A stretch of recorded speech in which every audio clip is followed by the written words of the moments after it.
the point is, Fortnite is to take you some streets. Exactly, but it doesn't matter because, I mean, it's a game. You know what I mean? You gotta have fun too. You know, can't take it too seriously. Fun, though.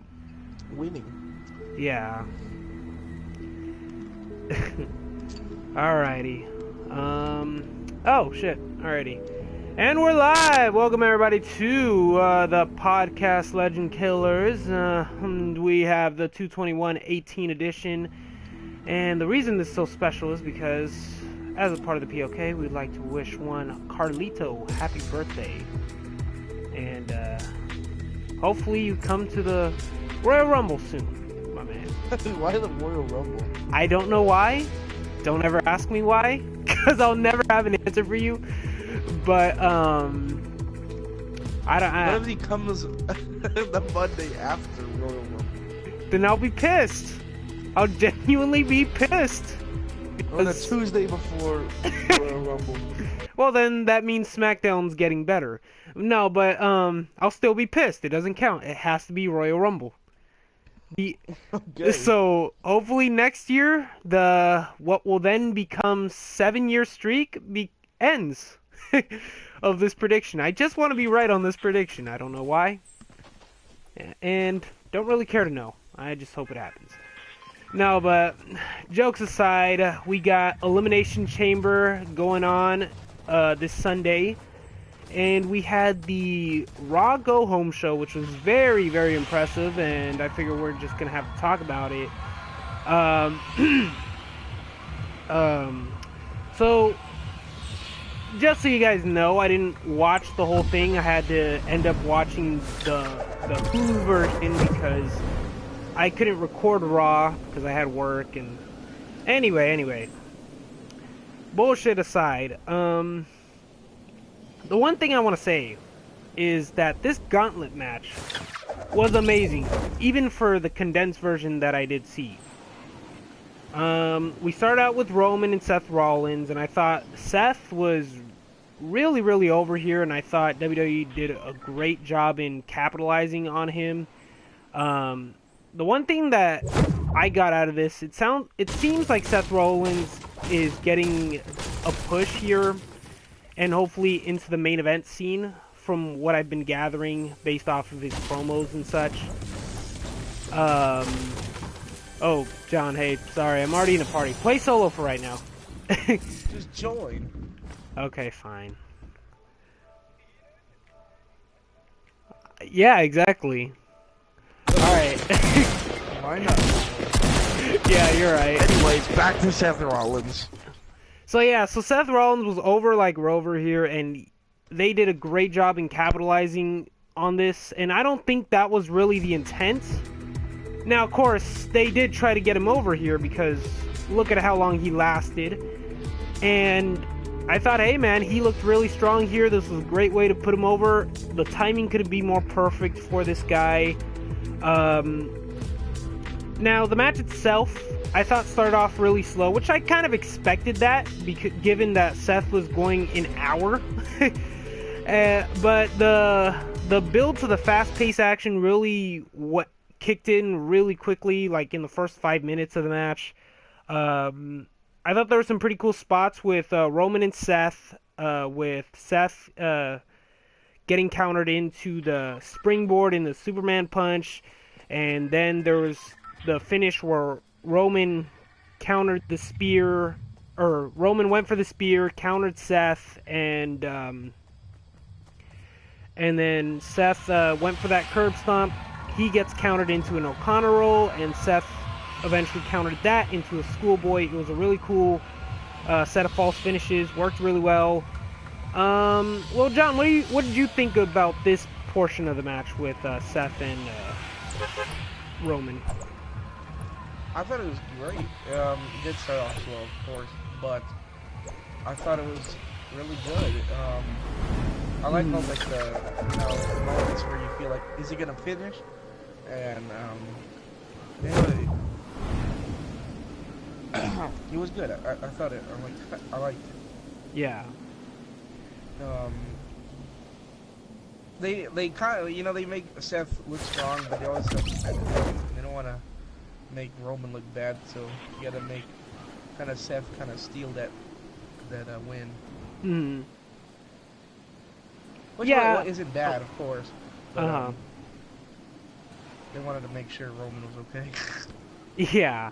I mean, yeah, they pretty much protected Seth for that finish that they did. I mean, look, I'm fine with it. I know some people may find some sort of problem with it, but I'm fine with it only because this match still heavily endorsed Seth Rollins. And honestly, I've been saying this for the longest time now, and I'm sure you remember me saying this, but I feel like out of everyone who's going to be their face of the company, which I don't necessarily always agree with, if anyone's going to be the face of their company, it should be Seth. He's the youngest, he's got the most promise, he's very over, and I think this was a great way to start with that. Next we had performance. Yeah, it was amazing. But you know, the one match that kind of I think topped this, or the second portion of this match, would be Seth and Cena, and I thought these two went on a great match. Now, granted, I was kind of showcased a little more from there than here, but I thought those two had a pretty good match here. I like the way Cena was sort of presented as very frustrated and almost, flustered with Seth Rollins and his performance. Seth really sold greatly. And I think my theory is coming to be true that Cena is actually evolving his character at least a little bit for the sake of some sort of storyline that is going on with him. Because just like the match with Finn Balor, he's over here, he's very frustrated, he's very angry.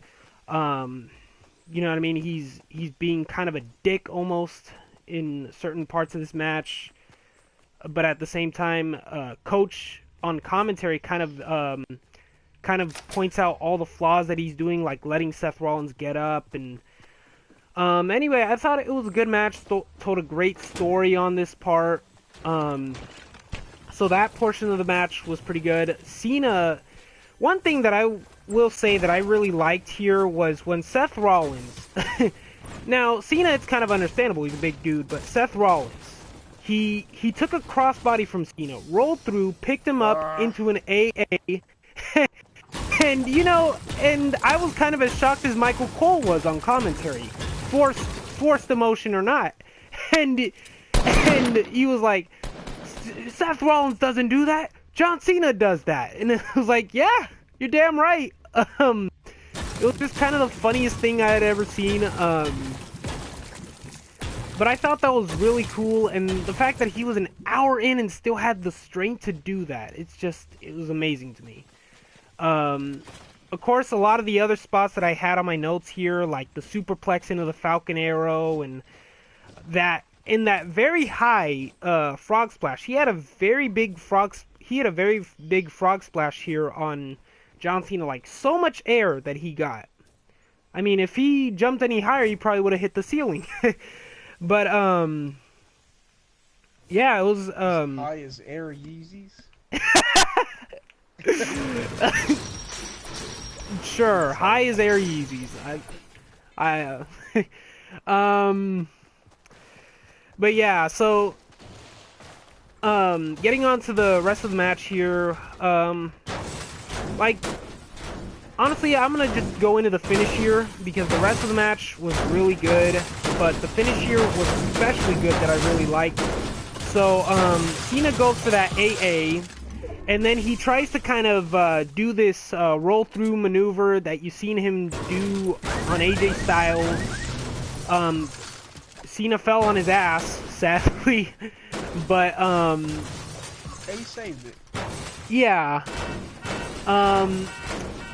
But anyway, he recovered off of his fumble, and Seth countered that second AA into a jumping enziguri, and then hits what is now being called the stomp. So first it was the knee, and now it's the stomp. I mean, Seth Rollins has bad luck with finisher names, it seems like. Wait, what's called a stomp? His new finisher. What, a curb stomp or whatever? Yeah. It's supposed to be the curb stomp, but they just keep calling it the stomp for whatever reason. Or at least on Raw they did. The ring stomp? Ring stomp? Since there's no curb. I guess. I just don't understand, like, why not just say the blackout? Because, or give it a name. Why say the stomp? Why the knee? You know what I'm saying? Like, that's so weird to me. But anyway, Seth Rollins pretty much beat Cena clean as a sheet, 1, 2, 3, and in comes Elias. Or, sorry, John, what are your thoughts on this match? My bad. I like this one probably one of, the most. There was plenty of variety. I liked it. With the frog splash, with the, his curb stomp or whatever. Him stealing John Cena's move. I like that. I like it when people do it, not too much, but I like it when people use their own, use someone else's finisher on them. Yeah. Which is I think is kind of cool and kind of a way to show off. I like it. But it was good. Seth had a really good comeback.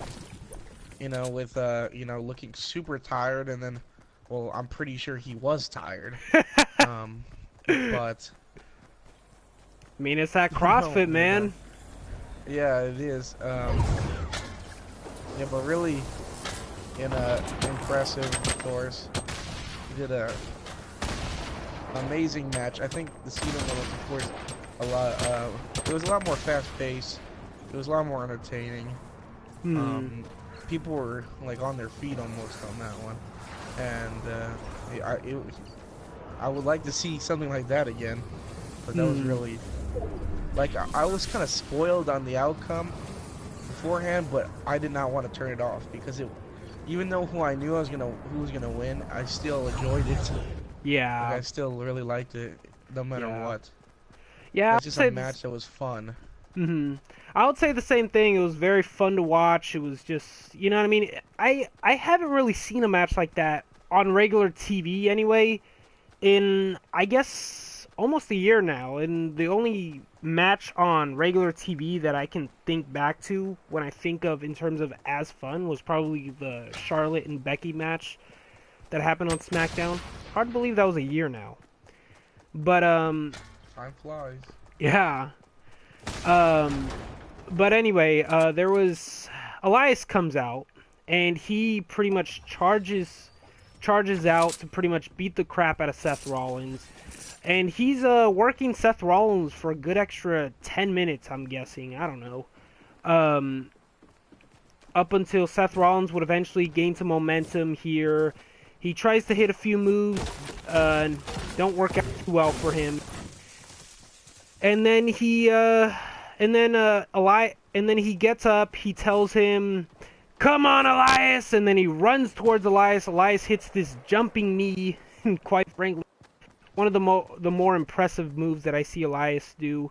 Speaking of impressive moves, and ones that I haven't seen in a while, he hit this shoulder breaker that looked nasty on Finn Balor. We'll get to that later. Anyway, he hits the drift away on Seth Rollins, and Seth Rollins selling, being tired and lasting an hour, which I'm sure part of that is shoot. He did sell a lot, I think. He sold this greatly, and the crowd giving him the "Thank you, Rollins" chants. I was just, this was perfect. This was the perfect endorsement for Seth Rollins. That was amazing. We're going 3 matches. Seriously. Yeah. People I don't know if they were disappointed because he lost. But the man needed a damn break, okay? he probably went in the bathroom and laid down. Like, that's a lot. Yeah. And as long he lasted longer than in the Royal Rumble. Like, Jesus. And people that's just all cardio and just lasting. That's embarrassing. He deserved that thank you because people that like standing ovation that he got. It's just who can do that? I mean, yeah, it's like you said. There's a lot of cardio in that, a lot of conditioning. Honestly, that is definitely that was definitely a well-earned thank you Rollins chance. Honestly, this is actually also even noted as one of the longest matches in Raw history, or the longest match. And Seth Rollins actually has a little record of his own lasting the longest amount of time in a match on Raw. So, good for Seth. Yeah, an hour and 5. It's impressive. And, that really, shows what he's capable of. Yeah. He's capable of a lot. Yeah. He's probably one of the most well-conditioned people in the WWE. Yeah. Seriously, the only person I ever see that's like as much as or conditioned as him is freaking AJ Styles. Because that guy does not break a sweat for the life. I mean, just remembering the Brock match, Brock was sweating bullets, and AJ's just sitting there like sitting there dry, like he just wiped himself out with a towel, but no, that's he didn't look like he needed one. Yeah, he looked fine. He looked like he just came out. Yeah. Alrighty, so next we have Elias and Finn here, and I don't know what it was about this match. Maybe it's the idea that we've seen this combination before, but it wasn't as strong, and maybe it was just coming fresh off of Seth Rollins and his performance, but it wasn't as strong, and that's not to say it was a bad match, but it was just, you know what I mean. The one thing I'll say, there was a lot of offense from Elias, I noticed here, which I thought was pretty interesting. He busted out a move that hasn't been seen in ages, as I mentioned, shoulder breaker. Last person I seen hit that move was probably Benoit or Ivory. So yeah, it's good to see Elias bust out like some interesting moves to his arsenal here. But other than that, though, there wasn't really much else noteworthy during this match. Finn Balor eventually regained his momentum and then beat the crap out of Elias. Hits the coup de grace, the sling blade. He hits a wicked soccer ball kick. And then he eliminated Elias. John, your thoughts on this match? It was a good match. It wasn't, out of all of them, it was just kind of, it was in like kind of there. More. It was kind of there, but it wasn't bad. Yeah, it was like, because these matches were just good after good after good. So it's hard to top it. Yeah. It's hard to top it. And, yeah. But they did a great job. I was still really interested in the Gauntlet. Yeah. And it didn't lose my interest. They still kept my eye wanting more. Yeah. So as long as they do that, then they're good. You're good. Uh-huh. You just want to keep the person, the person's interest, and they did. Yeah. It's a good match. Yeah, I'll say pretty much the same sentiment. So, going on from that, we had The Miz and Finn Balor. And I thought this was pretty smart. I think this was a good way to kind of book The Miz here. And I don't normally like saying, these business insider terms like booking and pushing and any of that. But I think booking the Miz was probably the smartest way they done it here. Or that sounded weird. They booked the Miz smartly here by having the Miz Taraj come out and faking out Finn Balor, and then having the Miz come out and then attack Finn from behind. They will later go on for a little bit afterwards during this match. After that, though, they go on for a little bit. Finn Balor hits, gets some momentum back, but then the Miz would eventually come out on top here. Yeah, Finn Balor, or the Miz, comes out, wins off of distraction. And John, your thoughts on this portion of the match? I thought it was a good match. A little bit better, I thought, than Elias versus Finn Balor. I like this one. This one was good. And yeah. Of course, kind of showed the Miz's style. He's good, but he needs a little bit of help, and he's good. And, but I liked it. I was focusing on the game. Yeah, no worries. But I liked the match. It made Miz look good, but also made Finn look good, of course, because he was fighting. He was also fighting the Miz Taraj as well. Right. And I liked it when he did his leap out of the ring. Oh yeah. Diving right on. Yeah.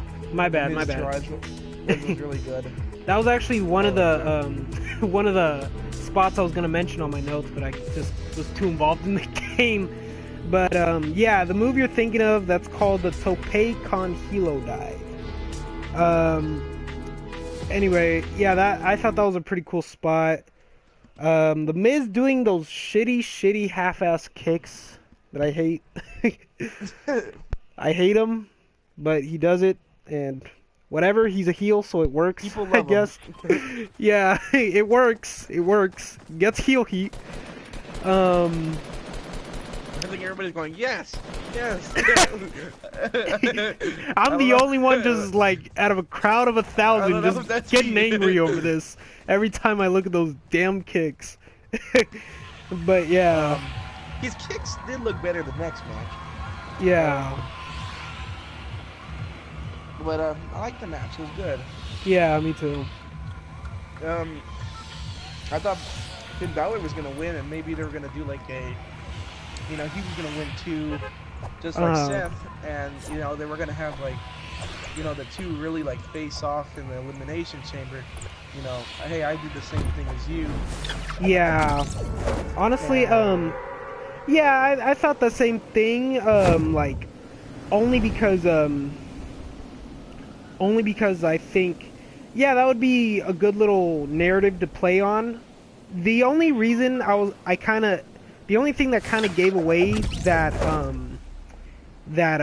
Miz was gonna come out on top was because Strowman was gonna come out next, and then I figured, all right, you're gonna endorse Strowman, and you don't want backlash. Why would you don't want to have this babyface, beat the guy pretty much the internet and everyone else loves, because Strowman, he's becoming universally liked, so I think they're trying to keep that lightning in a bottle. Yeah, and like I understanding it from like a business perspective. Now, granted, I don't know the business myself. I think that was actually the smarter route to go. Even if it does mean Finn Balor losing, but he was protected, so I was fine with it. The one thing that I want to mention here is during the matches, they had, oh, well, there I go. The one thing I had during the match, oh yeah, so there were these interviews during the matches, and honestly, I didn't really like that too much, because I thought that took away. I think It was a you bit could have. weird. Yeah. And plus it distracts from the action. So like if Finn Balor, right? Let's say like earlier on, Finn Balor was having an interview after his loss to The Miz. You know, people are trying to be invested in the Strowman match. How are you going to invest in Strowman while listening to Finn Balor? Or how are you going to invest in Finn Balor and Elias while listening to what Seth Rollins has to say? You know what I mean? That's the only thing I took away that I didn't like about this match. But I mean, like, oh no, still a damn good match. Yeah. And but anyway, my thinking about this match was that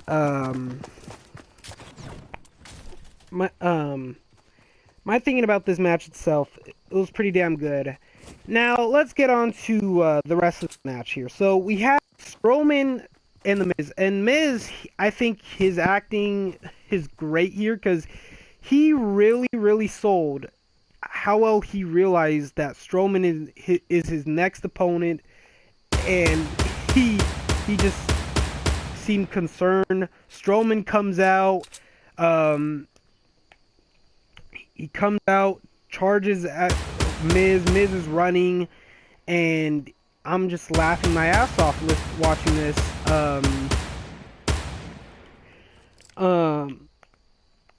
I thought the one thing that I liked about this. Oh, whoops. I thought the one thing that I liked about this was pretty much the narrative that they told of Strowman and Miz running away. There was a lot of good story in here to go up until pretty much they both got into the ring, which was pretty much Strowman just throwing around the Miz, tossing him around a few times, and then the Miz Taraj got involved. Miz attacks Strowman from behind, and Strowman takes a skull-crushing finale. Here, I thought Miz may have won, but I kind of knew he wasn't, so I was like, okay. He pretty much powers out, forget kicking out, he powers out, throws the Miz. Miz is launched out of the ring, lands on both guys of the Miz Taraj. And then Strowman throws him back into the ring, and then I'm back. All right, cool. So as I was saying, Strowman tosses the Miz back into the ring, hits a power slam, and 1, 2, 3. Strowman was your winner of this gauntlet match. So John, John, your thoughts on this match, or this portion of the match? I liked it. I did like it. It wasn't bad.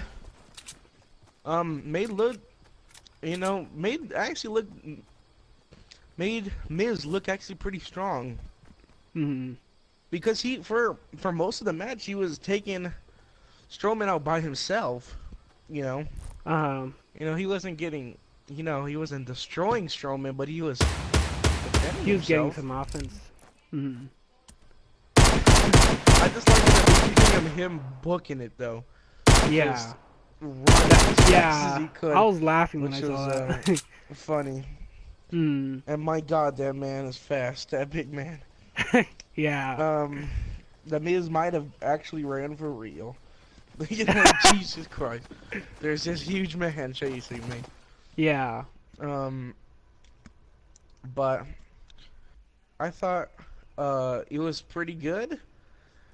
Again, it made the Miz look pretty good because of oh my God, do you see this on he disconnected?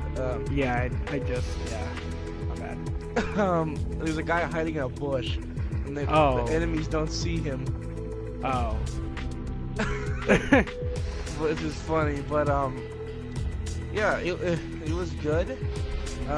Except the power slam thing at the end.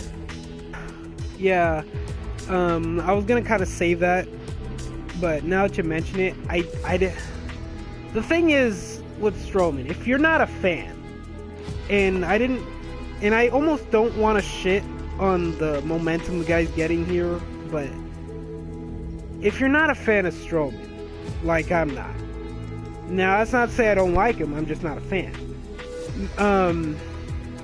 This guy takes way too freaking long with these sweet ass time, these power slams. That's really all I have to say about that, but go ahead, John. Sorry about that. Oh, okay. The finish was a little weird. Like, him just doing a simple power slam was, and that was it. Like, I thought he was gonna do something cool, like, you know, to really make sure that the Miz was, you know, done for. Yeah. But so it was a little weird finish. I feel like he could have maybe did another power slam or like a choke slam or something really cool that looked like, dang, he's done. Not just like a power slam, which he does like every day, 20 times a day. Yeah, that's pretty much his finisher. Yeah. So I wish he, you know, if he had like a cool, you know, I don't hate him, but and you know, he makes some good matches. I do enjoy a lot of them. And my God, the Miz, you know, I have to give it to the Miz. Miz comes out there and he takes a lot of bumps, like a lot of hard ones all the time. You know, he's always the one that's like takes the humiliating or even like the hard ones. Always, like if someone's gonna power slam him, he'll take that power slam. Like, you know, I noticed in the Royal Rumbles, he's always like taking like when a new person comes in and, you know, is like fired up, he's always the one that takes like the finishers and stuff. Yeah. Which, you know, good for him. He's a hard worker. And he's not afraid or anything to like, you know, to get anything happen. Yeah. But my God, he just took when he looked painful enough when Braun Strowman like drop kicked Brock Lesnar. Yeah. When he drop kick a smaller man that is now like no, you're not near the size of Brock Lesnar, gets the same drop kick. Just I could imagine how much that hurt. Yeah. The business like eyes are just like open from like just shock. But it was a good match. The ending, you know, the power slam. If you could find like a cool, unique way, I think that would be cool. Yeah. And then of course the power slamming everybody, which is fine. But then, you know, I thought, okay, the gauntlet match took a long time. So, you know, he's not gonna stay around for 50 minutes power slamming like he always does, because it's usually at the end of the show. Yeah. But he did, and I was like, what? Don't they like want to continue since this gauntlet match has been probably half of the whole Raw? Yeah. He's like, I'm not finished with these guys yet. You know, his little thing about like Brock Lesnar, you know, that was kind of cool. But then, and then it just went back to power slamming. Yeah. Which was okay. Nothing like exciting. It's because it's happening so often now. Yeah. And yeah, he like continued, and then he chased after the Miz like one more time. And this wasn't as entertaining since it already happened. For a second time now. And, and then it power slammed, and just it happens like every week now, so nothing too new. Yeah, I'd pretty much say the same thing. He cut that aftermatch promo saying, "I don't fear the unknown. The unknown fear me." And then he talked about, which I thought was a cool line. From there on, he went on, spit his spouted his catchphrases about "get these hands" and "I'm not finished with you" and blah blah blah blah blah. Anyway, I don't mind it. I like the "I'm not finished with you." The "get these hands" just kind of I just, you know what I mean? Strowman, I think they're doing good with him. I think the only thing is they're dragging him out a little too much now. I think they need to realize less is more with this guy, because people are going to get sick of this guy quickly. There's a reason John Cena and Brock Lesnar, or well, Brock Lesnar a little different. There's a reason John Cena tells him to slow down. And yeah, so I think maybe slow down with Strowman just a little bit, so that people don't just go, oh man, this guy's already overrated and all this, you know. I like him, or well, I like how they're handling him to a degree. Oh shit, my first knockout! Oh, my first kill in like 18 games. Sorry. Sorry, I just had a nerd moment. Anyway. Well, I'm dead. Yeah. But anyway,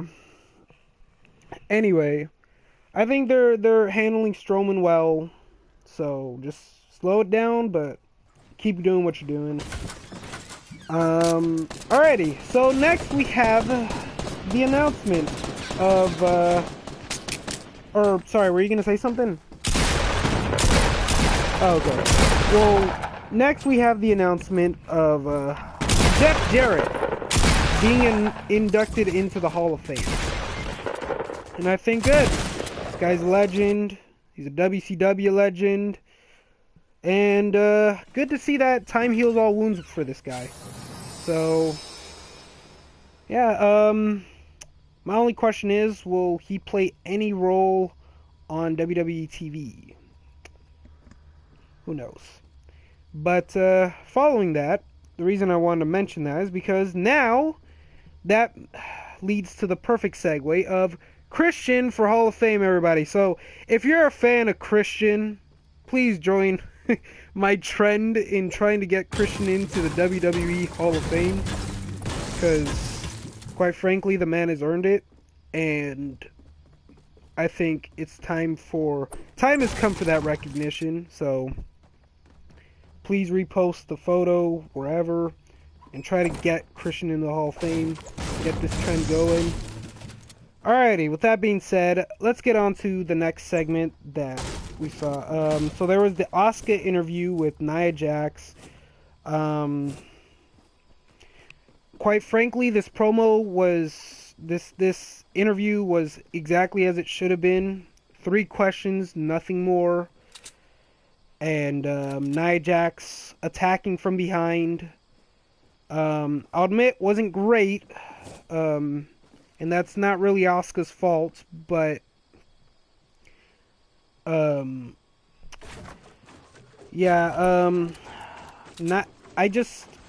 only problem with this build-up is that they're pretending like Asuka has never beaten Nia Jax before, and I don't understand why they think we have amnesia, because she literally lost clean as a sheet to Asuka on Raw TV just a couple of weeks ago. John, any thoughts? Yeah, I get your point. I think that's gonna be at least a good match, though. Yeah, I would say the same thing. It's gonna be a good match, but you know, Nia has been beaten. I guess because she was kind of beaten a cheat way, you know, with her legs stuck in the stairs, which wasn't, like, I guess a fair fight. I mean, I guess. But you know, it's gonna be a good match. Asuka's gonna win, most likely. But it's not gonna be a bad match. I don't think it's gonna be a bad match. Yeah, it's really not. A good match. You know, Nia's, of course, she's you know, tall and stuff, and she's big. So he's kind of like the woman giant versus like the smaller, more technical Yeah. uh, person, which is always good. Hmm. You can't really mess that up. I like that better than two giants going at each other. Hmm. Um, so I think uh, it it's it's gonna be good. So um, I like it. Hmm. But that segment of like they really don't need to hype it up like that. Like, oh, I'm gonna like beat you and never you never beat me, even though she did get beaten or something. Yeah. She did get beaten. Hmm. Because it's already people already know it's gonna be a good match. Yeah. Um, so they could have left it out. Yeah, I feel like you could have played it. I mean, if you're gonna build it up, then play a different narrative. Don't recycle the same storyline here. I mean, at least the last time they did this, it made sense because that was NXT, it wasn't the main roster, whatever. But this time around, I just think, like, I don't have a problem with the matchup itself. I was just thinking the build up is kind of what bothered me here. Um, I mean, it is what it is, though. I don't know. This segment itself didn't really do much for me. All right. From there, we saw a Ronda Rousey promo package, pretty much documenting her, and clearly this is try to get Rousey over. And I think, hey, to their credit, I think they did a good job trying to do this. Um, I mean, hell, it kind of connected with me, seeing as she trained in Santino Brothers, and that's where I train.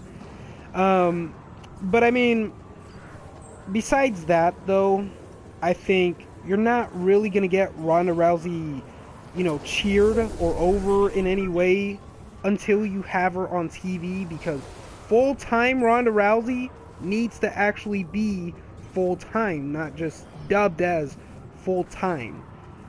Um, I don't know. What do you think about the promo package they did for Ronda Rousey? It's pretty good. I like it. Hmm.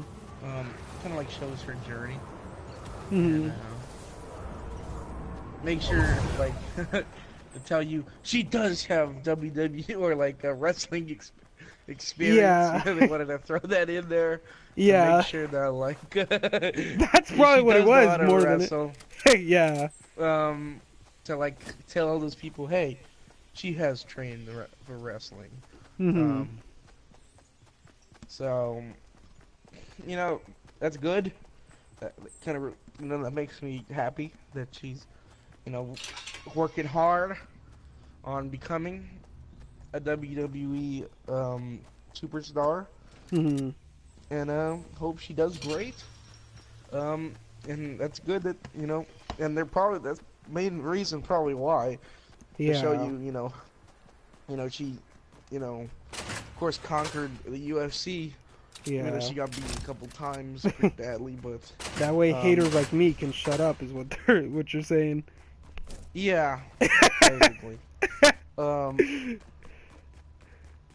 basically just to show that she has come a long way and she actually has experience. Hmm. Which didn't do any bad. Just did Yeah. good. Hmm. Yeah, okay, so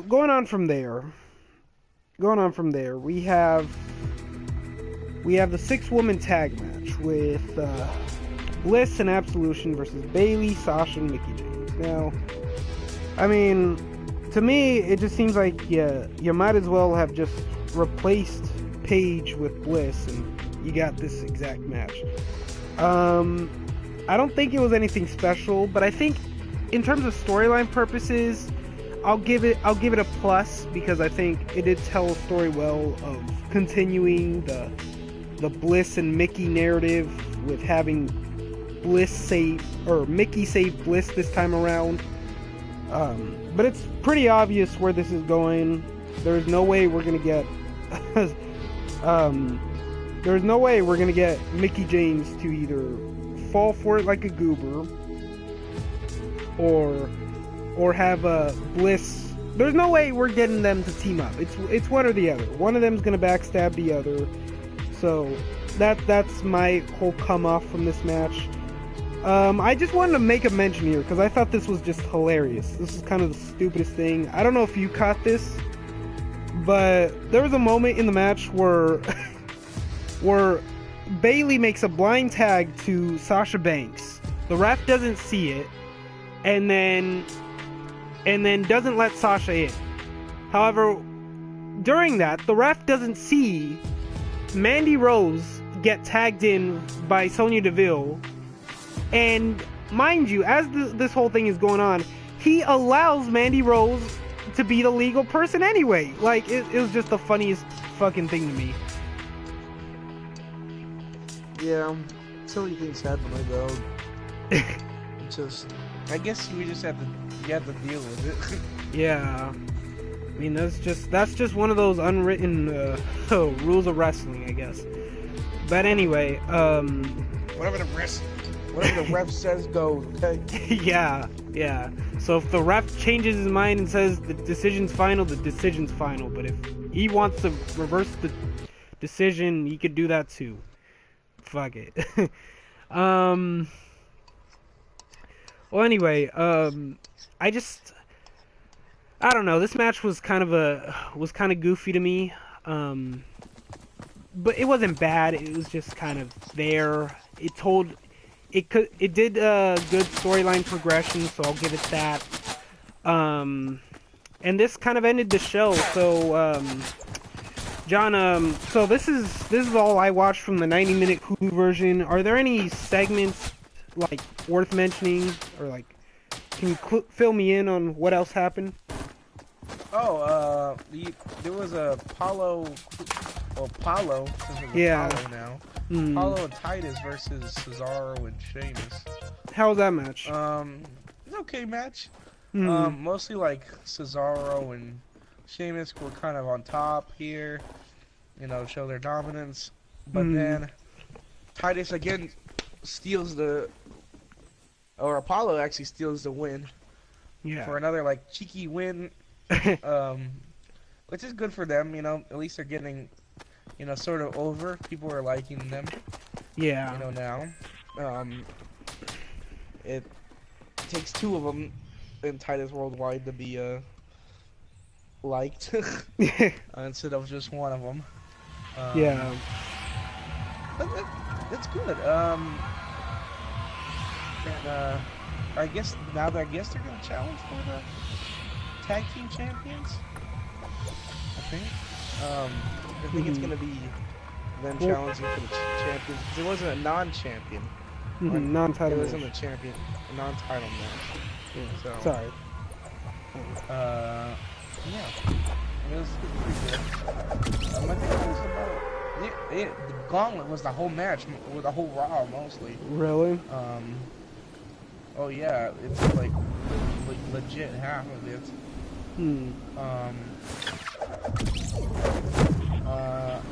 I might miss a couple things here, but I know that one match was there for sure.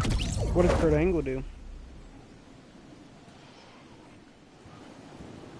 He didn't have any segments? Did he have any segments or anything? I don't think he did. Like, really? Any serious segments. It's just mostly just hyping up the Elimination Chamber and what's gonna be happening.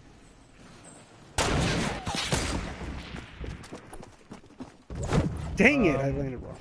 Okay, go ahead. But it was a good match.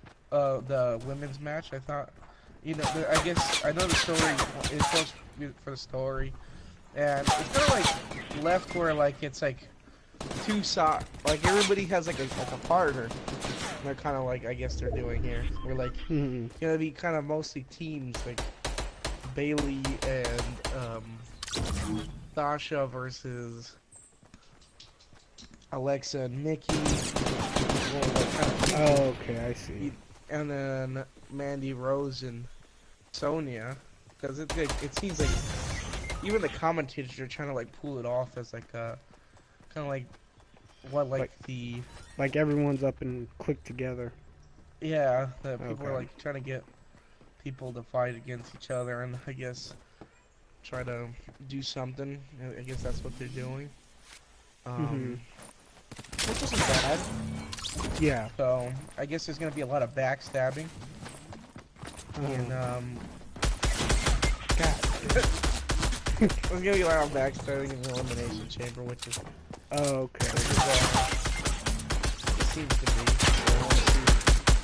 I'm excited to see what happens to people. And who backstabs who. Yeah. And yeah, I think that was about it. Think.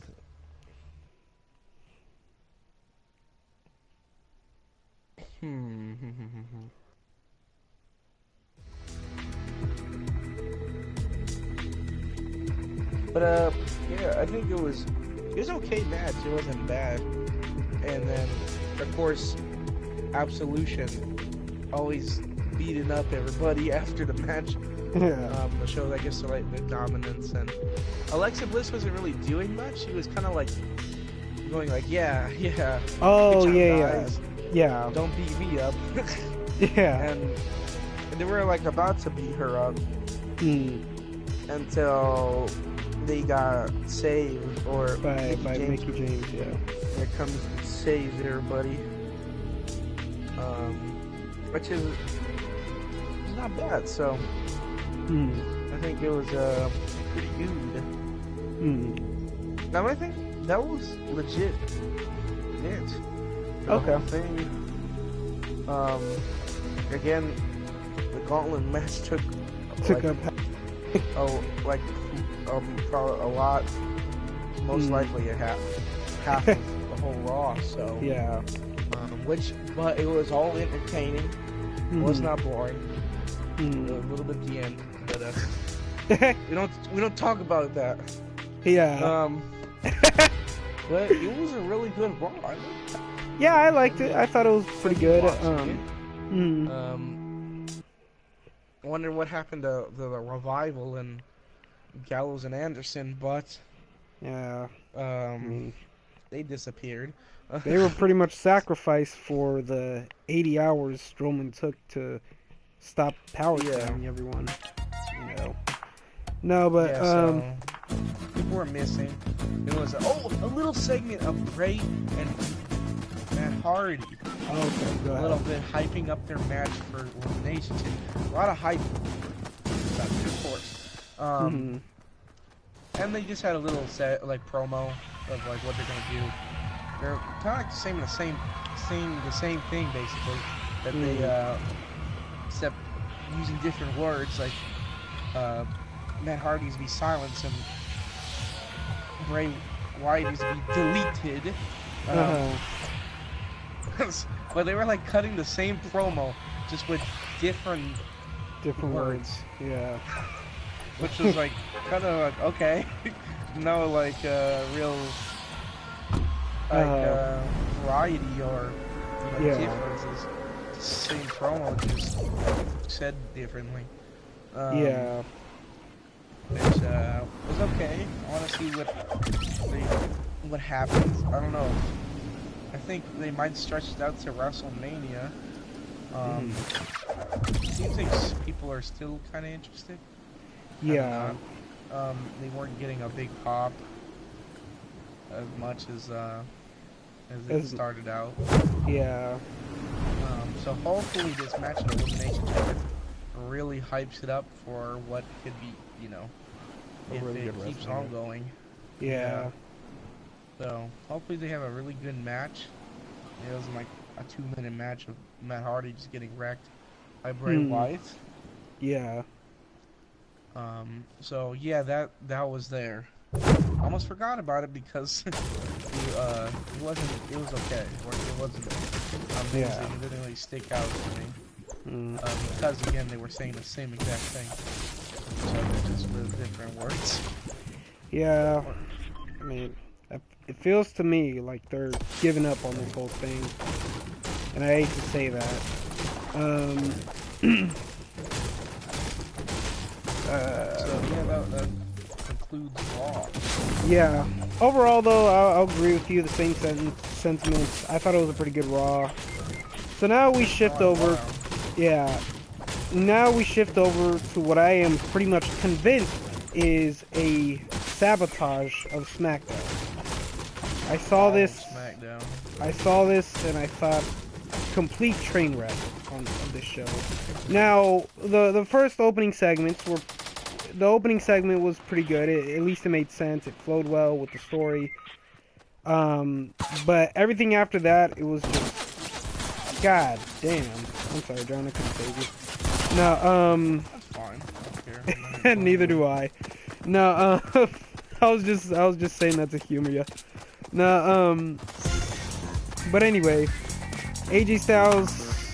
Okay, so the show opens with AJ Styles coming out for an interview with Renee Young. He was asked if he was in control of his destiny. And immediately when I heard this, I thought of Alberto Del Rio and how much he used to say destiny.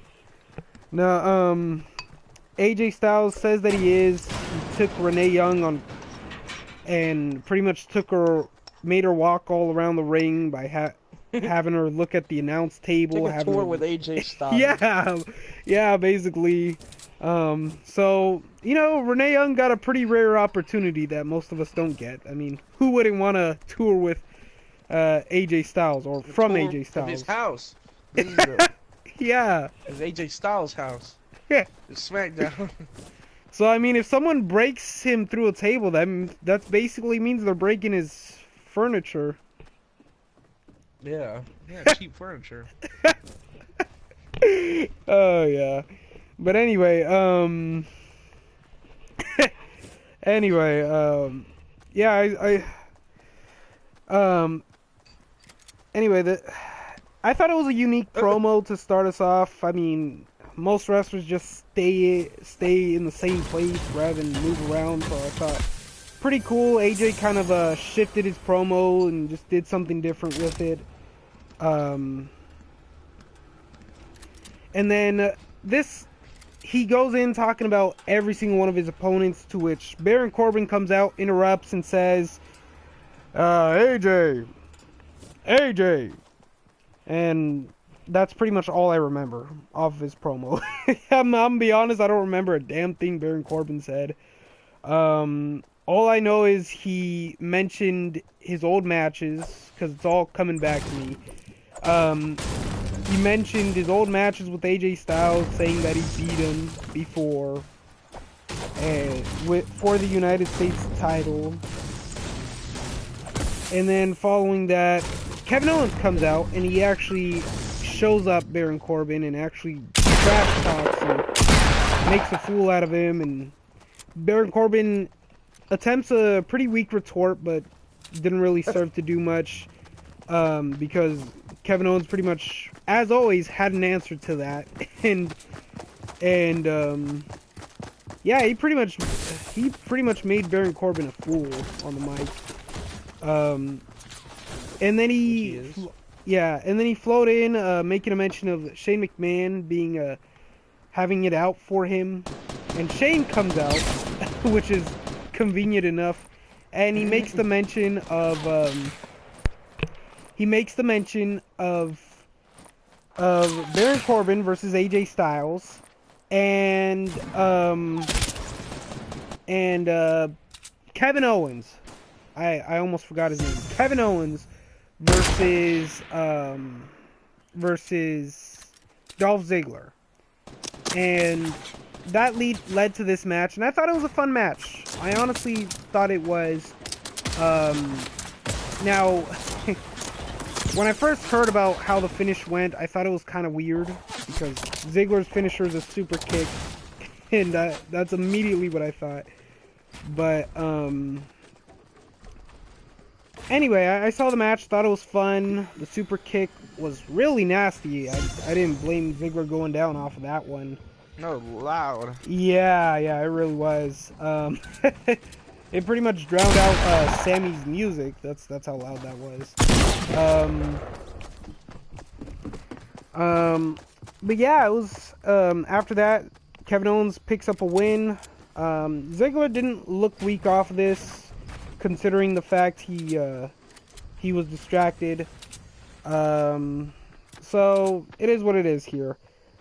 I feel like this was a week of 50-50 booking because Ziggler wins one week, loses the next. Kevin Owens loses one week, loses the next. So it was just 50-50 booking, I'll say. I didn't like that aspect of it, but I mean, do what you gotta do. So, John, what were your thoughts on the segment and match as a whole?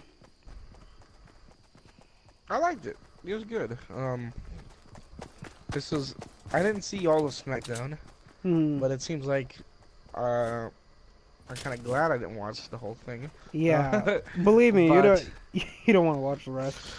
I think the only entertaining part of SmackDown right now is just AJ Styles and Kevin Owens and Sami Zayn and that. Baron Corbin is kind of getting carried. Kevin Owens and AJ Styles are legit carrying Baron Corbin. Like, come on, Baron, we can't hold you for very long. You gotta start being on your own. You gotta start doing something. But Baron's like, I don't want to, dude. I don't want to. Yeah. Yeah. I don't want to take time and actually work hard. I just want to be the main event of WrestleMania. Yeah. So that was everything else I think is pretty good. Ziggler having a push is good. I don't know how long it's gonna last. Yeah. Or how far it's gonna take him. If it's gonna really take him to a new world championship reign, or if it's just gonna be just having some good matches, main eventing, probably just the regular shows and not pay-per-views. But it is pretty good. It's kind of like all the top guys want the title, except Baron Corbin. But some people that are deserved of it, like Sami Zayn and Dolph Ziggler and Kevin Owens are all. I'm pretty sure. I feel like they're qualified for a WWE title reign. Baron not so much. I'm gonna give him some time. Hopefully he gets better on the mic. He has potential. He has that good finisher. Really like the end of days. So his style's not really bad. It's well just with his theme. His entrance is good. His style's pretty good. You just feel like it's his when mic skills that need work. it just needs work. Because as a heel, you need to be a good trash talker. Yeah. Because it's kind of sad. Say, come on, dude. You could be amazing. It's just work on the mic. Yeah. And just with the mic skills and the the strong style, all of his moves, he could be good, really good. He could be a good heel. Yeah. And he does have potential, like you said. I feel like it's the scripted aspect that's kind of affecting him, because I can't draw any other conclusion, because on Talking Smack he was perfectly fine. That was an unscripted show. And then he also had that great line after his match against The Miz where he said, my hand went up and your mouth went shut. I feel like maybe it's the scripted aspect that he needs to kind of take and be able to kind of make it his own. But yeah, I mean, I'll agree the same sentiment that he does need work on his mic But yeah, go on, John. But it was good. I thought it was good. The match was Kevin Owens and Dolph Ziggler. Thought it was good. Made Ziggler look strong. You know, Kevin, of course, looking strong. I liked it when. I like how Ziggler it looked like he's like playing leapfrog or something. Like he just hops over Kevin Owens and hops right out of the pop-up power bomb, which was kind of funny. Yeah. I like his like style, how he like slips out of things. Yeah. It's just fun Yeah. to watch. Yeah, but it was a good match, and then they didn't want to like kind of like make okay, Dolph's gonna lose fair and square. And then they kind of make that thing more like he won because of how cheeky Kevin is, and uses Sammy to win. Even though he didn't really try to use them. It's just savior. Yeah. Kind of win, which did not look bad for it. Look better. And then I don't know. When was it, like? Did you see the segment where like they were like talking about like how Sammy was like, "Hey, I'll let you pin me." Yeah, I did see just that. lay down. Yeah, Lay and down I have a theory about that segment, but go ahead, go on. But it wasn't bad. I like the match.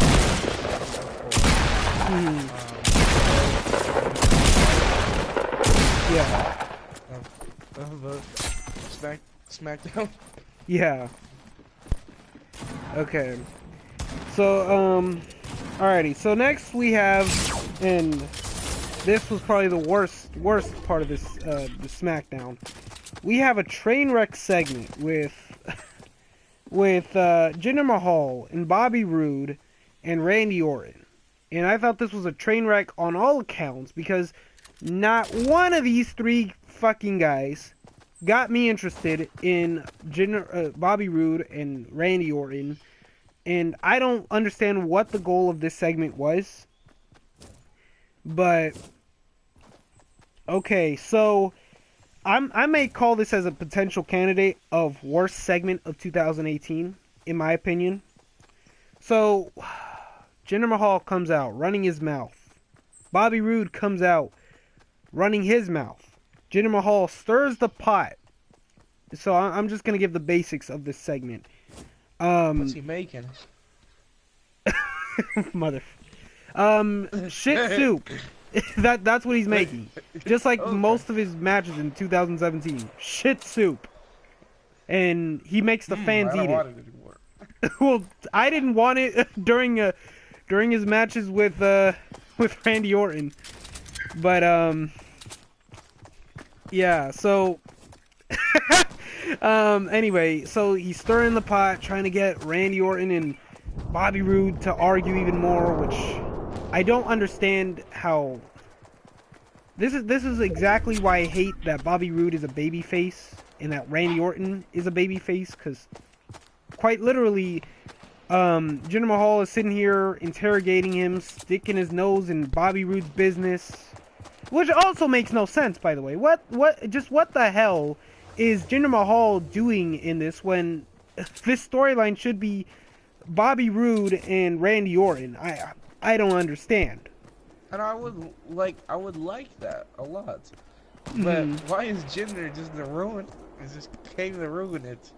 Yeah, like honestly, there's no explanation. Like, I don't understand how like Bobby Roode as champion didn't think to ask like, Jinder, what are you even doing here?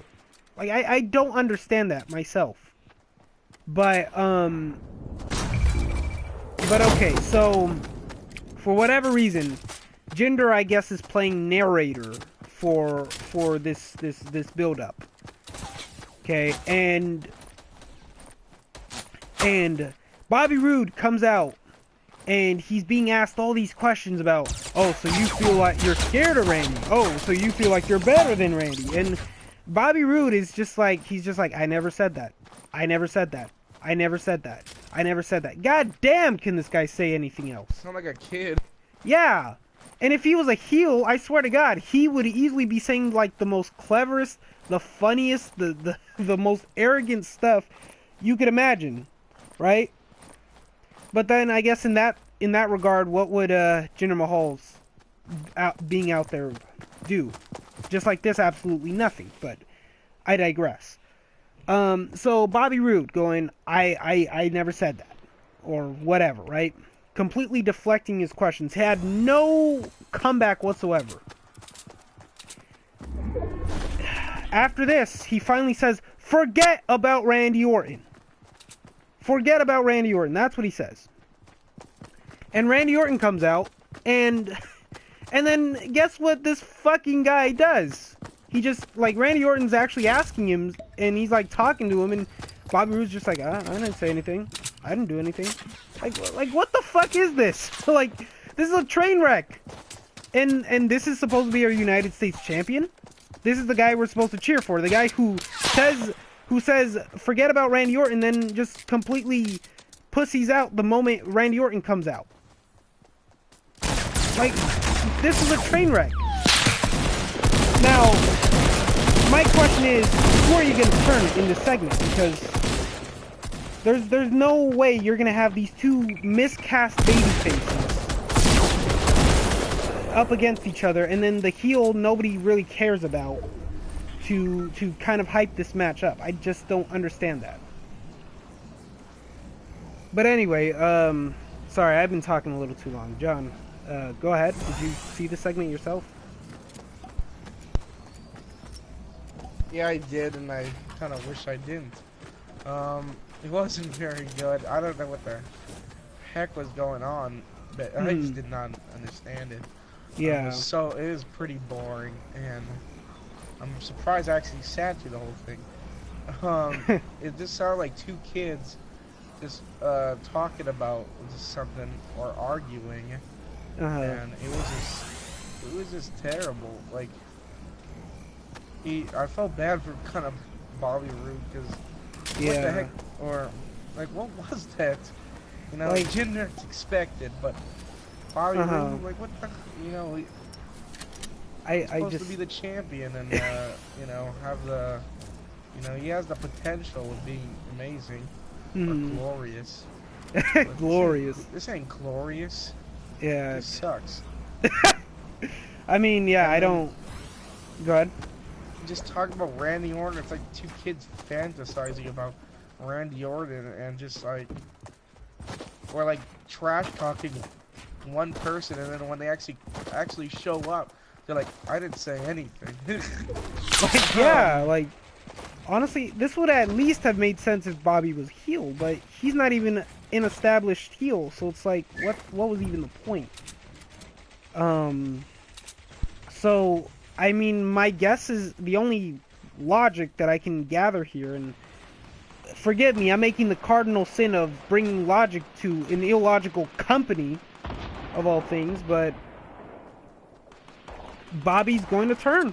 That's the only guess I can gather out of this. Bobby is going to turn sooner than later, I guess. But anyway, what was next on my thing? Let's see here. Oh yeah. So after this, we had some more storyline progression from Shane and Daniel Bryan, having Shane and Daniel argue back and forth about who should Bobby Roode face at Fastlane. Now, personally, I kind of agree with Shane here, because he's giving us Randy and Bobby, not Jinder and Bobby, and quite honestly, at least I can get a good match out of Randy.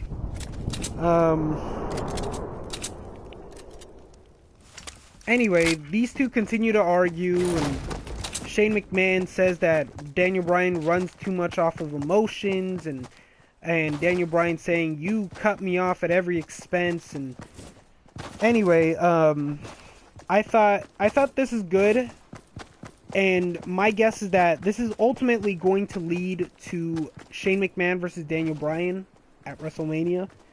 And I don't know if this is going to be a one-time thing for Daniel Bryan, if they secretly cleared him to compete.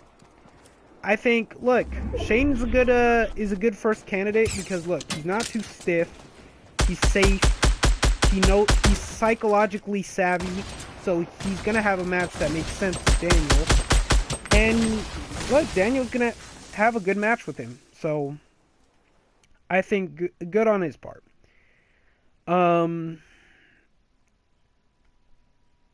If it doesn't lead to that though, then I don't know what the hell this is all for. Like, what exactly was any of this for? You know what I'm saying? But anyway, I don't know. John, do you think we're gonna get Shane and Daniel? All I can say is, like, I hope, you know? Mm-hmm. I don't know. You know, I think they would, but I also think they wouldn't at the same time.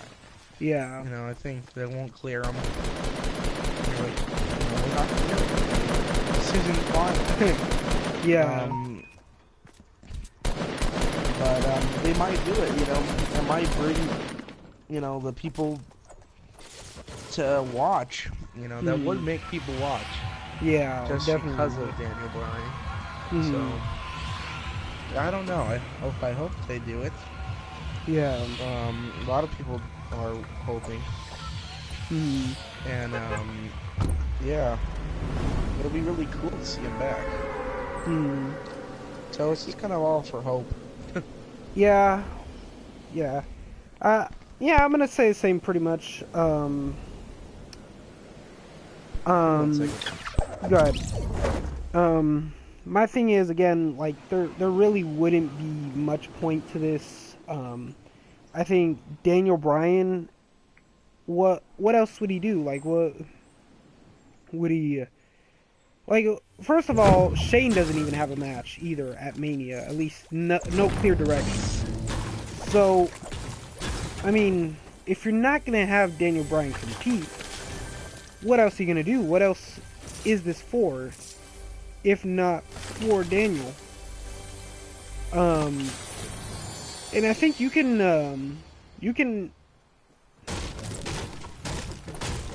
have a pretty good, what's the word I'm looking for here? You can have a pretty good, surprise element in there, just thrown in there for, you know, the sake of having Daniel Bryan there and having some more eyes and butts and seats and all that stuff. So, I mean, look, if this whole time Shane McMahon feuding with Kevin Owens was to get to Daniel Bryan and Shane, I'm all for it. I don't mind it. Estoy ocupado. ¿Estás jugando? Grabando. ¿Grabando? Sí. Look, I'm all for it. I don't think, God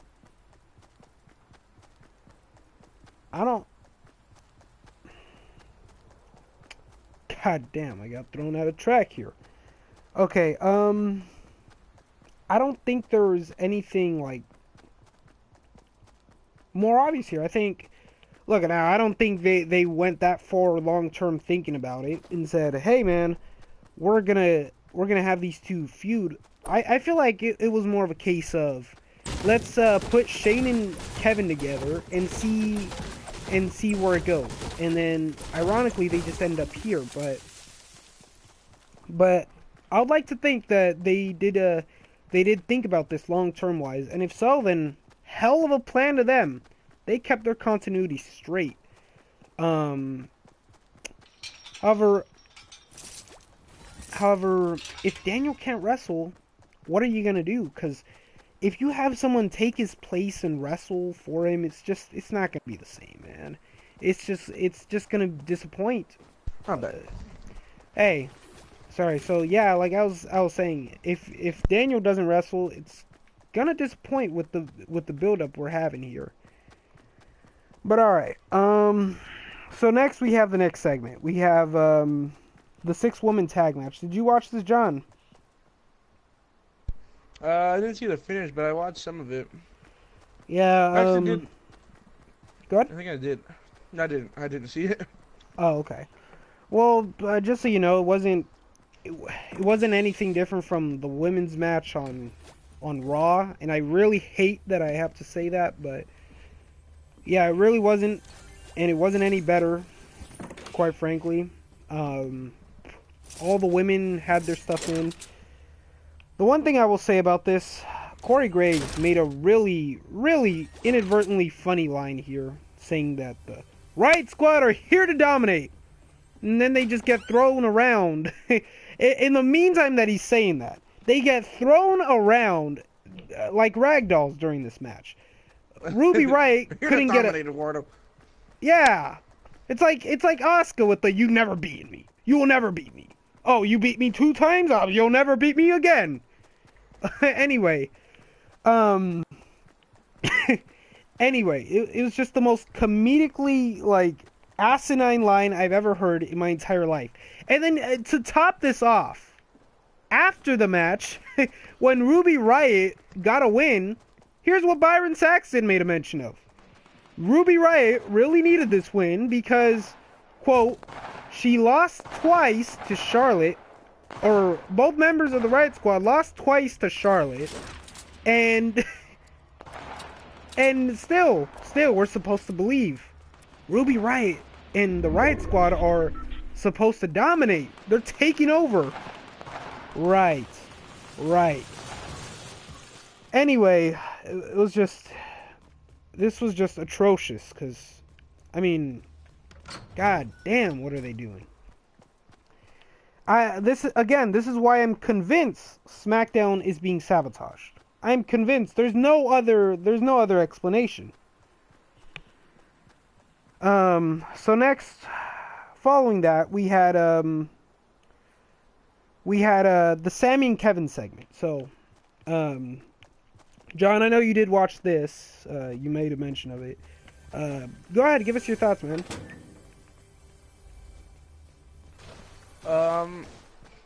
It was okay segment. It makes you wonder, like, what's gonna happen.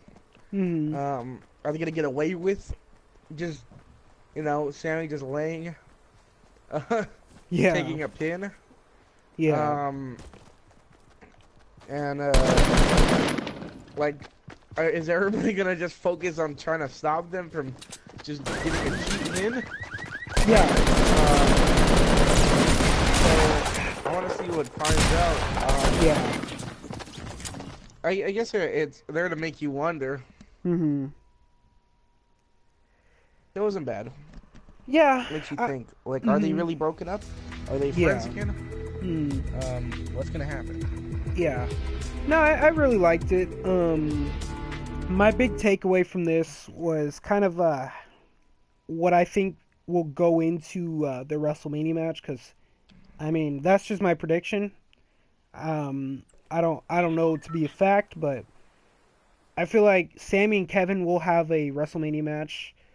My big takeaway of this is Sammy's going to be the one to backstab Kevin Owens, so we're going to see my guess is we're going to see a little role reversal with Sammy being the heel and Kevin being the face, and it'll be an interesting dynamic. Of course, you get the two characters being miscast, like pretty much 90% of the roster these days, but look, I mean, I think it'll be an interesting and fun dynamic and a different spin on a match we've seen a few times, and I look forward to it. I hope that's where we go with this. Alrighty, so next we have the New Day versus Gable and Benjamin. John, did you watch this? No, that was like the last thing I saw. Okay, well, alright, so honestly, I couldn't focus on this match because of the commentary. The commentary stood out to me for all the wrong reasons, and the dumbest thing, or not even the dumbest, just the most corporate thing I could have ever heard in my entire life. And it just kind of made me laugh almost. So where do I begin? So Corey Graves was talking about the New Day, right? And he was talking about the New Day, and he says, and I quote, because I wrote this down, and I quote, "Let's say you never watched sports entertainment before. Not pro wrestling, sports entertainment. I don't know what sports entertainment is. I've seen boxing. I've seen football. I've seen wrestling. Never sports entertainment. But anyway, let's say you've never watched sports entertainment before, and you see the New Day out here parading out here wearing bright colors and throwing pancakes at each other. Who do you think is a real representative of the champion?" Byron Saxton responds with the most corporate line ever given.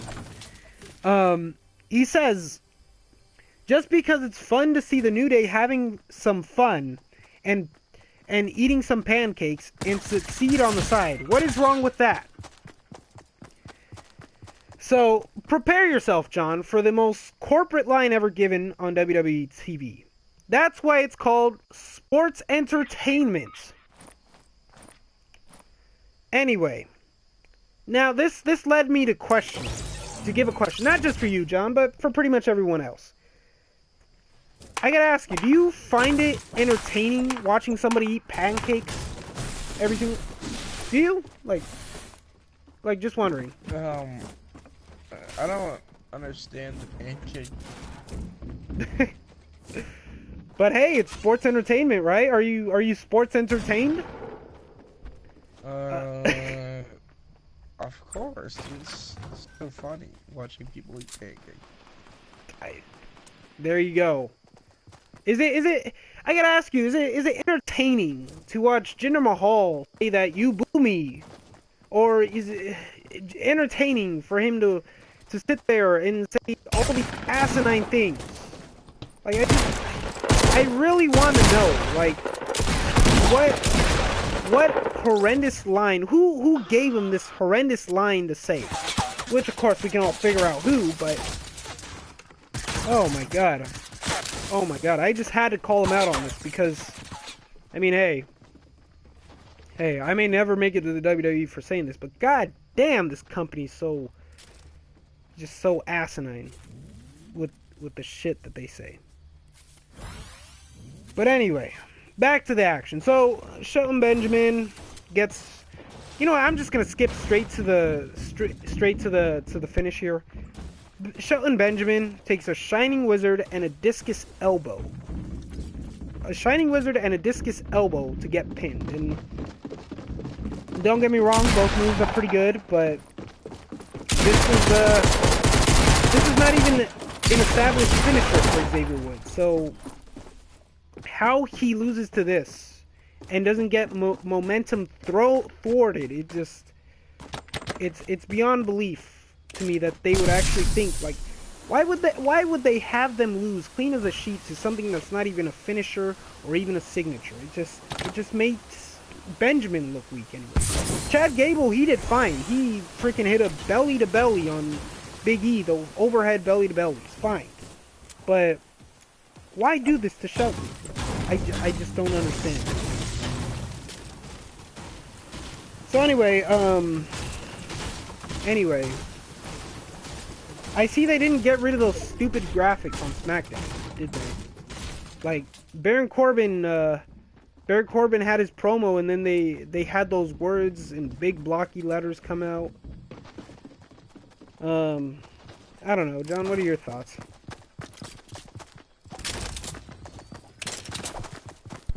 Those, like, my mic was muted. Sorry.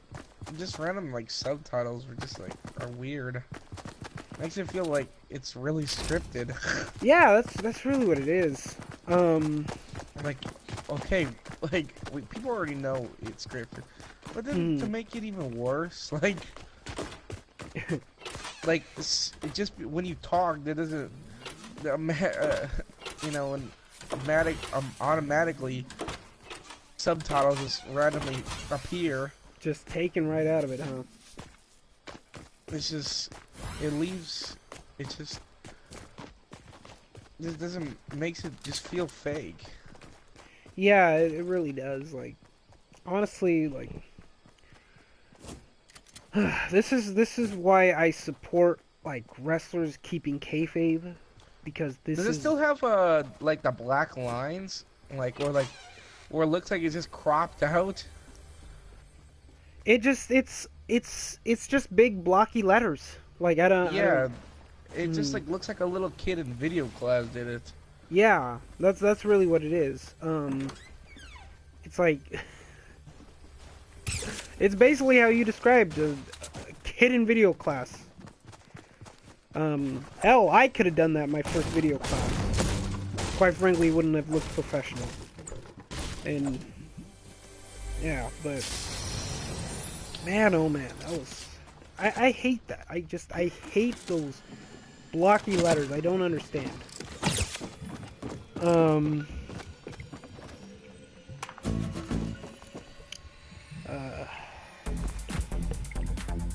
Hell, I forgot what I was gonna say. I'm gonna be honest.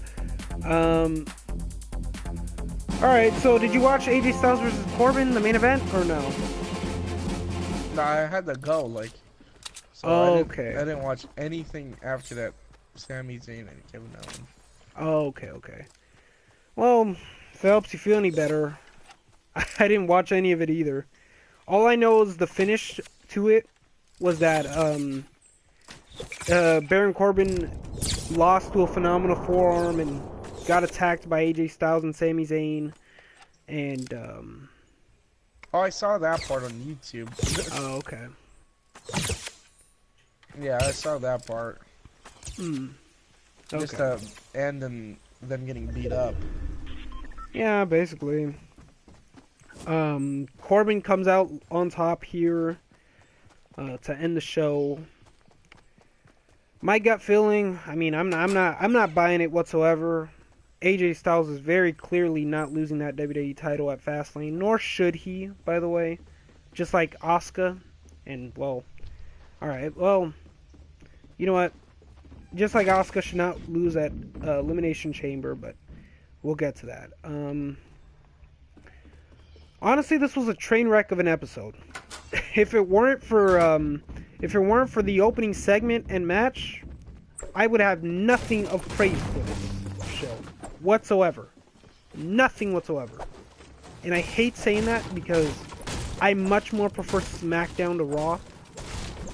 But honestly, Road Dogg needs to be fired as head of creative for SmackDown, and they need to rehire that guy for NXT, because quite frankly, this shit is just unbearable.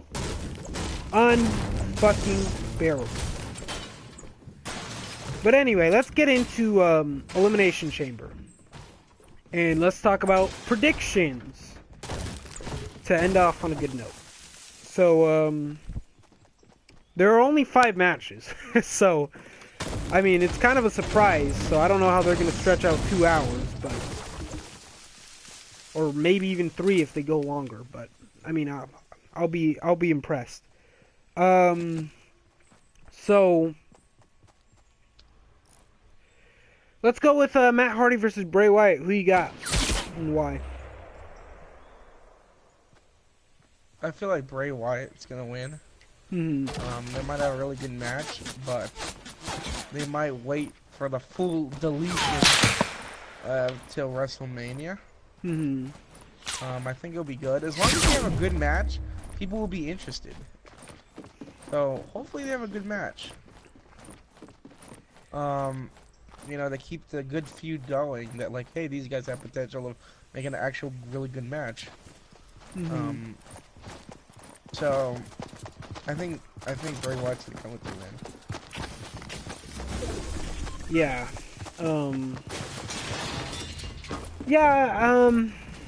I think Matt Hardy lost twice, if I'm not mistaken. So I'm gonna go with Matt Hardy here. Could be wrong here. I'm hoping for a good match too. I don't know how long it'll be. And this is a pre-show match, so I just hope this gets treated better going into Mania. Oh, it's a pre-show match. Yeah, it was a, or at least it was reported as a pre-show match. That's what they said. But yeah, I mean, other than that, I don't really have much other things to say about it. I hope they treat it better come the build up to Mania. That's about it. So next we got Asuka and Nia Jax. Who you got and why? Asuka. I think they're not gonna enter streak and Yeah. continue on her path of undefeated and being like a champion. Yeah.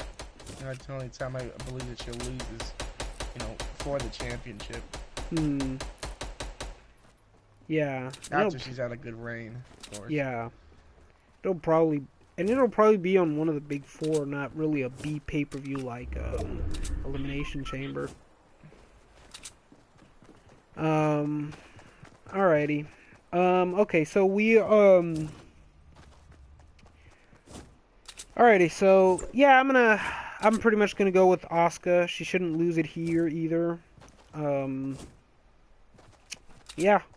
Alrighty, so next we got the Women's Elimination Chamber. So here, when it comes to the Elimination Chamber or the Money in the Bank, usually my other co-hosts and I do these predictions differently. We divide the number of the people, the number of the participants in half, and just kind of pick from there. By the number of people we have on the podcast. So, with the Women's Elimination Chamber, since there are 6 women, we're gonna go with 3 women to pick. And just go ahead. If you want to explain your reasonings behind it, feel free to. Go ahead, John. Who are your 3 picks? Who will win? Yeah. Or might win. I'm hoping to win. Yeah. Either or. Top pick is Alexa Bliss. I think she's just gonna retain it. Probably maybe Sasha or Bailey. Okay. I don't know. I don't see Mickey James winning it. I don't. Sadly. She deserves another title run, but I think maybe eventually will come someday. But I don't think it's elimination. I think they're gonna have to really hype it up, you know, make her go over. I might be wrong, but I think it'll be Alexa, Bailey, and Sasha. Okay. And, they're the most likely to win. Absolution and they're not ready. They only been in there. Yeah. They're probably gonna eventually go their own separate ways. Either fall, both will rise, or one will rise, and one will fall. So who knows? Yeah, but I see them winning. They're the ones that have won before. A woman, you know, have been the current like Raw Women's Champion before, you know, Mickey James was winning the Women's Champion. That old title. Yeah. So either 3 of them, those 3, I think. Okay. Yeah, I'll pretty much ditto that. I mean, like, pretty much everything you said, I don't really have anything new to add to that. So, let's go on to the men. Alright, who are your 3 from the men? What do you call it? Roman Reigns, because Vince loves him. 2 is Seth Rollins with his big push. And they might just give him that chance.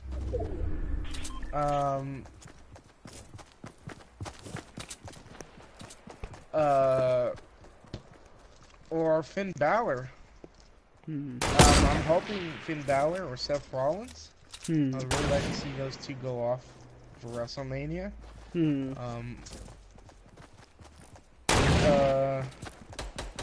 those two would be going, I think, and then Roman Reigns because he's Top like the star. most likely, the rumored winner Yeah. to be going to WrestleMania. So who knows? Yeah. But those are my 3 picks. Okay. Well, alright, okay, so I got 3 here, and I'm going off of my logic here, like my reasoning behind it. So, I think Seth Rollins would be my first pick, because, well, look, with the push that they're giving him and how white hot he's becoming again, I think, look, you can't go wrong with, giving us Seth and Brock and having Seth go over. Next you have,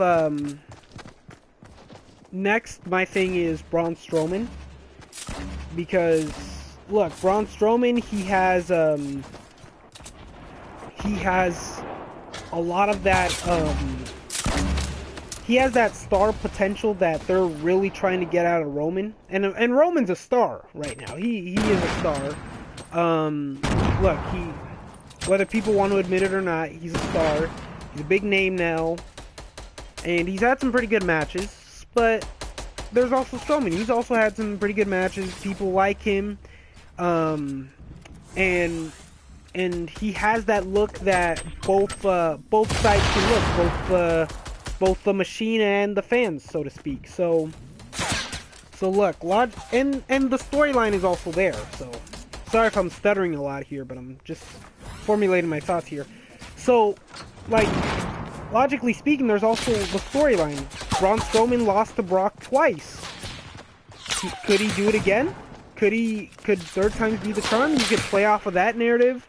I mean, there's so many things you could do with this. I mean, look, Braun Strowman, I mean, for what it's worth, he has a hell of a lot of potential, so I say go for it with Strowman. Now, if you don't go either of these two, I say Finn Balor as my third pick, and the reason I say Finn is because, let's face it, he doesn't have anywhere to go after Mania. Or, like, for Mania. He doesn't have another opponent, and he's never gotten his rematch, and people want to see it, so I say Finn Balor as a third. And maybe this is me going more off of what I want, but look, if Finn Balor wins, it's not like Rollins and Roman and Braun are completely lost, because you can very quickly build Braun Strowman versus Roman Reigns, and the storyline is there for Seth Rollins versus Kurt Angle. So you got some substitute ideas for all 3 of those guys, and The Miz, he has his match, Elias has his match, so there you go. I think Finn Balor. So those are my 3. Alrighty, so with that being said, do we have any buy or sells of the week, John? I don't know. Do you have any? Okay, yeah, I got one. So, alrighty. So, buy or sell. AJ, and mind me, I'm cheating here because I saw this off an Instagram post, but AJ Styles and Shinsuke Nakamura versus Dolph Ziggler with Roman Reigns winning the Universal title, or Roman Reigns winning the Elimination Chamber, so we get Roman Reigns. Wait, I did this wrong. Okay, so Roman Reigns. Okay, Roman Reigns wins the Elimination Chamber, and we get AJ Styles versus Nakamura. Or Finn Balor wins the Elimination Chamber, but we get Dolph Ziggler versus AJ Styles versus Shinsuke Nakamura.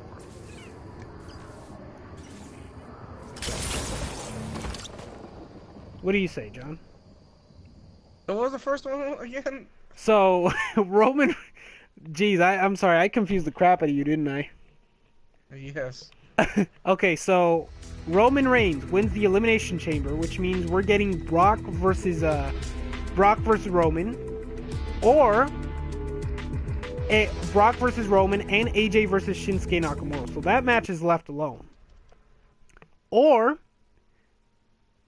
we get Finn Balor versus Brock Lesnar at WrestleMania, but we also have Dolph Ziggler added to AJ Styles versus Shinsuke Nakamura. We have Seth Rollins. I'll buy Seth Rollins in the Elimination Chamber and have Ziggler included in the match. And I'll sell the other one. Okay. Okay. I'm gonna go with I'm gonna buy Roman and sell on Ziggler because, quite frankly, I think I don't know. I'm like stuck in between because like I want to see just AJ Styles versus just AJ Styles versus Shinsuke. Without another person right included. I don't know. I'm kind of stuck in between. Maybe I'll do Roman actually, like you. All right. I really want them just to go by themselves. Yeah. Untouched. Yeah. That's what I was saying too. Even if I like Ziggler and Roman Reigns, I don't think should be champion yet. What do you call it? At least not again. No, but yeah. yeah. I think I'll just rather have Shinsuke versus AJ Styles. Yeah. I'll say the same thing. No disrespect to Roman, because quite frankly, I do like him at least a little bit. But like he's good matches, but yeah, just the big dog thing I'm not into. Yeah, I mean he pees on the ring. I mean, if people are surprised by that, he's a dog. What do you expect? No. Bad dog. Yeah, bad joke too. No, like amazing joke. But anyway, what do you want? What do you want? Sorry, that was my cat, everyone. But yeah, like honestly, I would like, as much as I would like to see Seth Rollins versus Brock Lesnar or Finn Balor, whichever candidate I said, I don't even remember at this point. I think you could still get a good match with Brock and Roman, whether people want to admit that or not. And plus, AJ and Shinsuke, it's their time. Dolph Ziggler, his time happened a long time ago. I hate to say it, but it did. And I like the guy, but he has no business being in a triple threat. He doesn't. So, yeah. Alrighty, so that'll be it for the podcast Legend Killers. Oh yeah, match recommendation of the week. John, do you have any? Or what's yours? Why do you always tell me first? Because I get time to think. No, I'm just kidding. If you want, I'll say mine first. You can think about yours. All right. So my match recommendation of the week is fuck. I lost it. Okay. Anyway. I was just trolling you guys. But my match recommendation of the week, it would have to be Elimination Chamber 2012, the Raw Elimination Chamber 2012, with CM Punk, The Miz, R-Truth, Dolph Ziggler, Chris Jericho, and Kofi Kingston. I thought it was a damn good match, one of Punk's best matches. Miz had a hell of a performance that match too, I would say. And hell, for somebody who doesn't really care for Miz much in the ring, I think he did a hell of a job here. I don't think he gets enough credit like he should in the ring.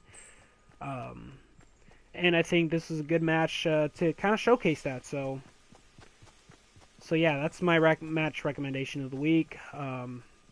So John, you had some time. What's yours? Oh, warty. I had one of mine. I legit lost it. It was an elimination chamber match too. Mm. I forgot which one it was. I know. I'm thinking a year. A year ago? I'm thinking who? Huh? No, I'm thinking not a year ago. I'm thinking a year when it happened. Trying to look it up right now. Because of I know this was. Alrighty. It had. I don't know if it was Elimination Chamber 2005, the one with Chris Jericho, Triple H. I think Batista was in it. Oh, okay, yeah, that's Benoit was in right it. Was it Edge as well? Yeah. Yeah. Was that 2005? Yeah. I like that one. That was good. That was a crazy match. That was a pretty Everybody good was going hard. Yeah, I thought that was a pretty good one. Yeah, that's my recommendation. All right. Cool. I like that one because that one was. They were roughhousing it for real. All right, for sure. Hey, just so you know, I got my first email.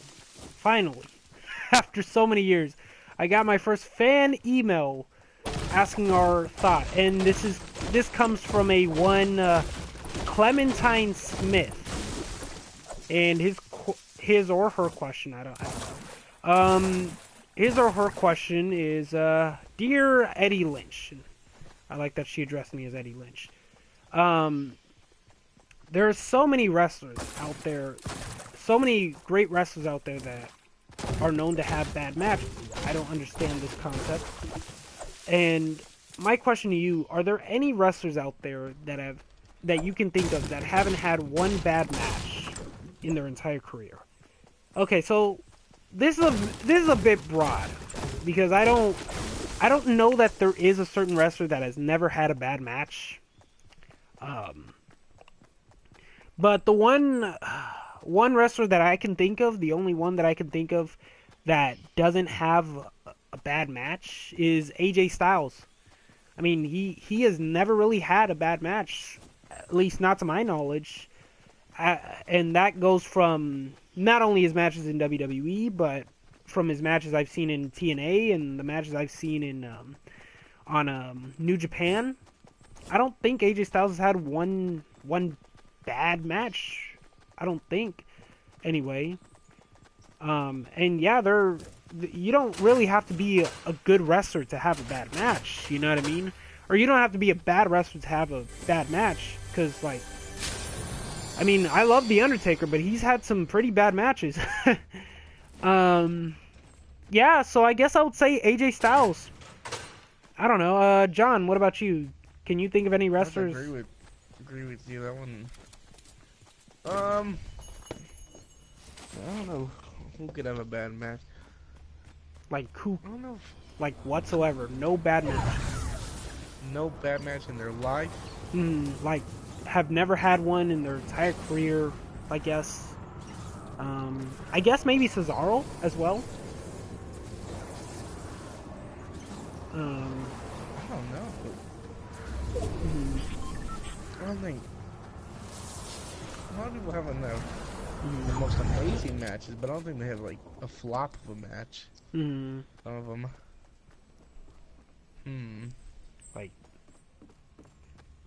Like yeah, like just have never had one like flop of a match, like in their like as that you can think of anyway.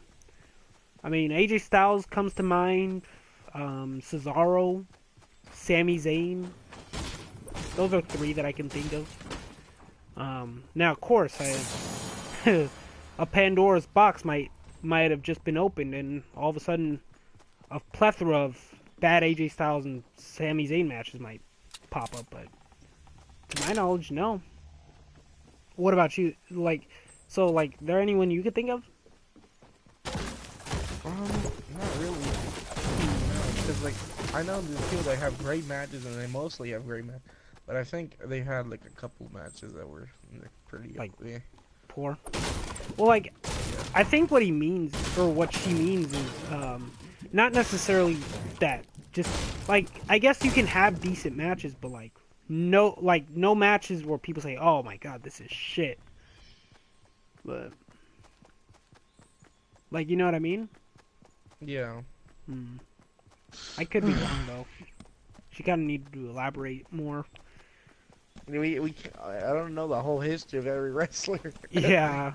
we don't. Yeah. We haven't watched every match of every single wrestler. Yeah. I mean, There's like a couple people, you know, that have great matches always, but hmm. I think that there's also parts when they had a bad match. Yeah. I don't know. Like, you know, I'm just going off I of think memory. like RVD has some good matches, but I think he's like a flop or two maybe. But he's, you know, usually amazing.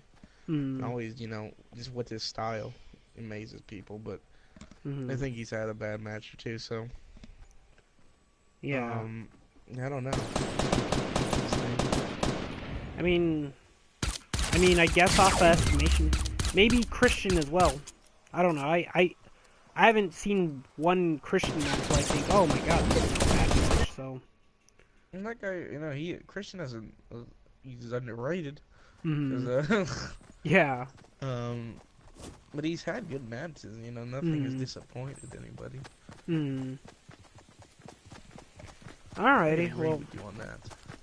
Yeah. So, I mean, I guess those real, like, I guess 5 that were mentioned between the both of us: Christian, RVD, Sami Zayn, Cesaro, AJ Styles. Yeah, Eddy Lynch, totally. Never had one bad match. And not a win either.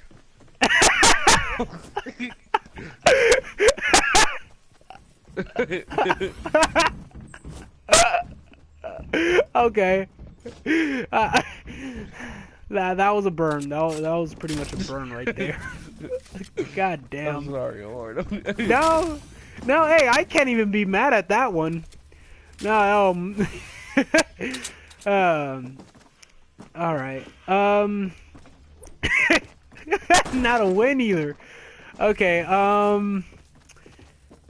no, speaking of Lynch, I mean, I guess I gotta go with my fiance. Also never had a bad match, at least not to my knowledge.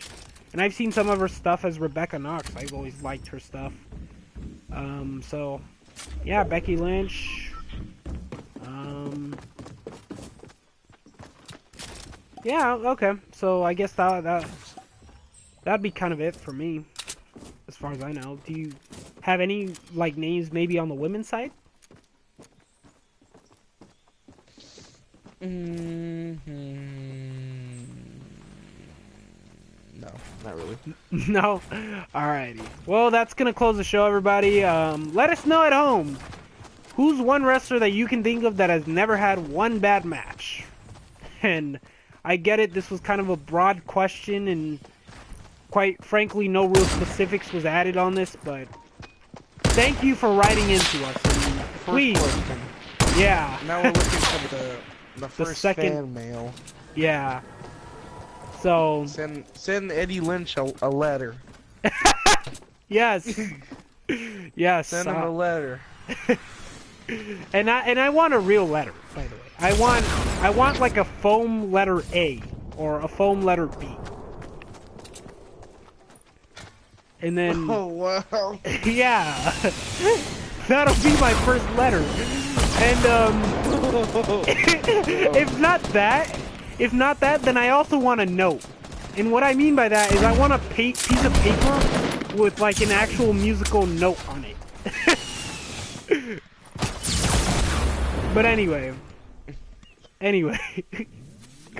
Oh, I love myself. Alright. Anyway, so yes, if you guys have any questions, feel free to email me some more. Eddy Lynch 16 at gmail.com. EDDYLYNCH16 at gmail.com. Cannot be any more clear than that. I've even slowed it down so those can reach me. And yeah, so alrighty, take care everybody. John, any last words?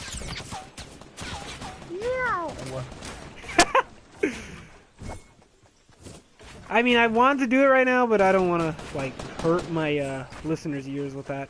Cause It's okay. alrighty, alright, take care everyone. Let's see. Stop broadcast. There we go.